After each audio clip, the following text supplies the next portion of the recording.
Hello and welcome to Wisdom Trek. This is Guthrie Chamberlain, and I'm your guide to wisdom and creating a living legacy. Thank you for joining us for our 7-day-a-week 7 Minutes of Wisdom podcast.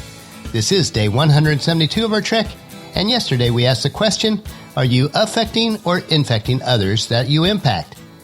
Starting today and for this next week, we will hike the trails of gratitude and thanksgiving for a series of inspirational stories for our trek of life. If you do miss any of the days of our Wisdom Trek episodes, please go to wisdom-trek.com and listen to them and read the daily journals. We are recording our podcast from our studios at Home 2 in Charlotte, North Carolina. While I enjoy all the seasons of the year, fall seems to be an extra special time for me. Maybe it was growing up on the apple orchard when we would pick the apples in the fall, and we'd make fresh cider and apple butter over a huge copper pot and an open fire. It may be also that the crisp fall air carried with it a fresh relief from the hot and humid days of summer. Growing up in a family with 10 children with loving parents, fall also meant a huge Thanksgiving feast and then on to Christmas. Both holidays hold a special meaning for me. And as we trek through life, let us always be thankful for the bountiful blessings that we have. Let us also remember the birth of Christ, which provides us a rich and satisfying life on earth and life eternal.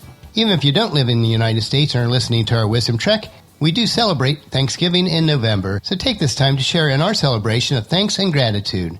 And today we want to hike the 3 trails of gratitude, which we will title the Gratitude Stories.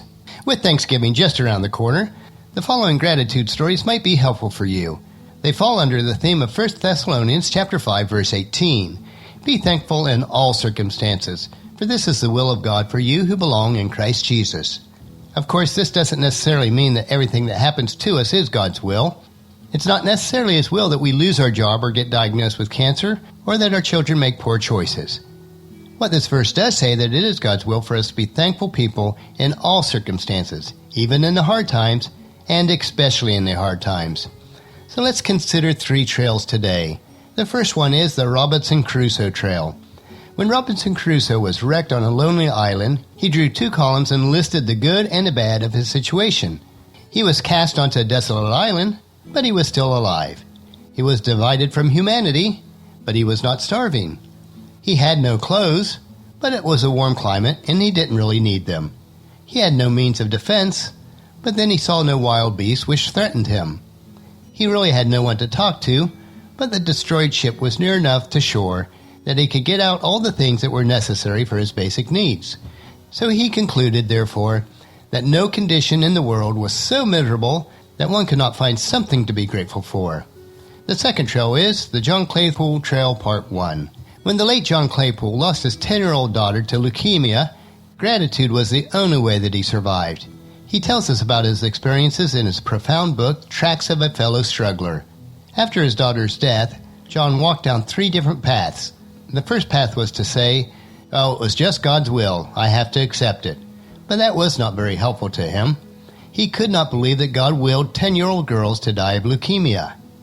A second path was to try to find an intellectual answer as to why this has happened. He tried to make sense of it, but that didn't work either. His daughter's death didn't make any intellectual sense. And then finally, John walked down the path of gratitude. He realized that life is a gift. We are not really entitled to it. That we have any life at all is a pure gift and pure grace. Therefore, John chose to be thankful for the 10 good years that he had together, rather than to be consumed by the resentment of the years that he did not have with her. This path of gratitude wasn't easy, but it was the only path which offered any real help. And our third trail for today is a bit longer, and this is the John Claypool Trail Part 2.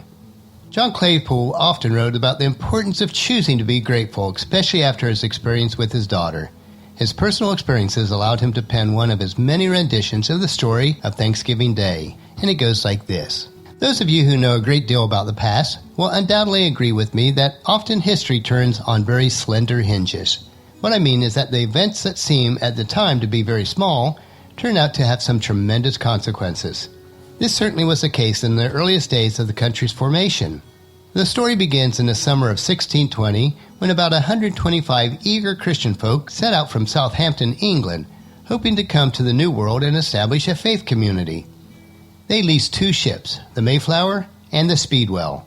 But as they had made their journey around the southern tip of England, the Speedwell developed problems so both of them had to pull into Plymouth, England. There it was determined that the Speedwell would not be able to cross the Atlantic, so 20 of the original group gave up and went back home. 105 crowded onto the Mayflower, and it set out well behind schedule, hoping to get to the colony of Virginia in time enough to build some shelter before winter came. Now, navigation in the 17th century was a very primitive affair, so it took them a lot longer to cross than they had expected. Plus, they were blown hundreds of miles off course, and they didn't even realize it.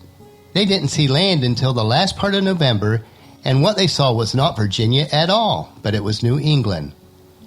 They had hoped to get there before winter set in, but that was not the case. They went ashore, but they were not able to build very substantial shelters, and as a result, disease began to sweep through this little community. Before spring came to break the terrible cold, exactly half of the original group that had set out from Plymouth were in unmarked graves because they had been devastated by so much disease. It was at that point in the spring that what was left of the crew of the Mayflower started back to England, and the whole group wondered whether they should just give up and go back with them. But courage overcame despair, and so they decided to stay. At that point, their fortunes finally turned. The Native Americans were wonderfully hospitable. They shared with them their land, they taught the Pilgrims how to plant and how to cultivate. That summer, they built very substantial housing as they were able, and when the harvest came in, they were amazed at the fertility of this new country.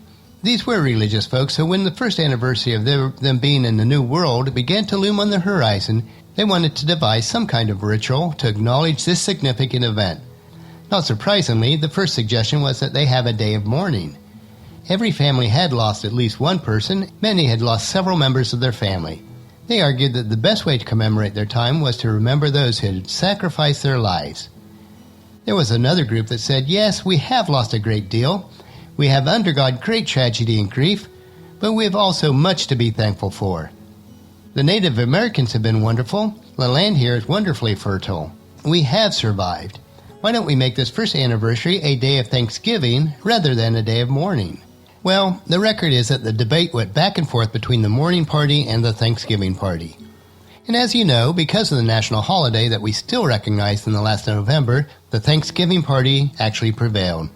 So the first anniversary of these hardy people was a day in which they expressed profound gratitude for all the things that were going positive for them. Historians have said that this simple decision to opt for gratitude rather than mourning may have been the most significant factor in giving these people the energy and the courage to meet the challenges that were yet to come. Truth be told, whenever we are faced with ambiguous situations, with things going for us and things going against us, I would suggest that gratitude is the most creative thing that we can possibly do because it puts us in touch with our positive energies that are at work within our lives, and it gives us a way of having hope for the days that lie ahead. As Thanksgiving approaches this next week, take time to reflect on all the blessings in your life, and also encourage your family and friends to join us each day and come along with us tomorrow for another day of Wisdom Trek, Creating a Legacy. And between now and Thanksgiving Day, we will focus on how it is wise to be thankful in a series of short and inspiring stories. That will finish our podcast for today. Remember to listen to your daily dose of wisdom each day. And please share Wisdom Trek with your family and friends through email, Facebook, Twitter, or in person as you meet with them, and invite them to come along with us each day. If you would like to be added to our weekly email update for Wisdom Trek, just text the word wisdom to 44222 on your phone, and you will receive a message asking you for your email address. It's very quick and easy to do. The journal for today's trek can be found at wisdom-trek.com. Thank you so much for allowing me to be your guide, your mentor, but most importantly, I consider you my friend as I serve you through the Wisdom Trek podcast and journal each day. As we take this trek together, let us always live abundantly or fully, love unconditionally, listen intentionally, learn continuously, lend to others generously, lead with integrity, and then leave a living legacy each day. This is Guthrie Chamberlain, reminding you to keep moving forward, enjoy your journey, and then create a great day every day. See you tomorrow.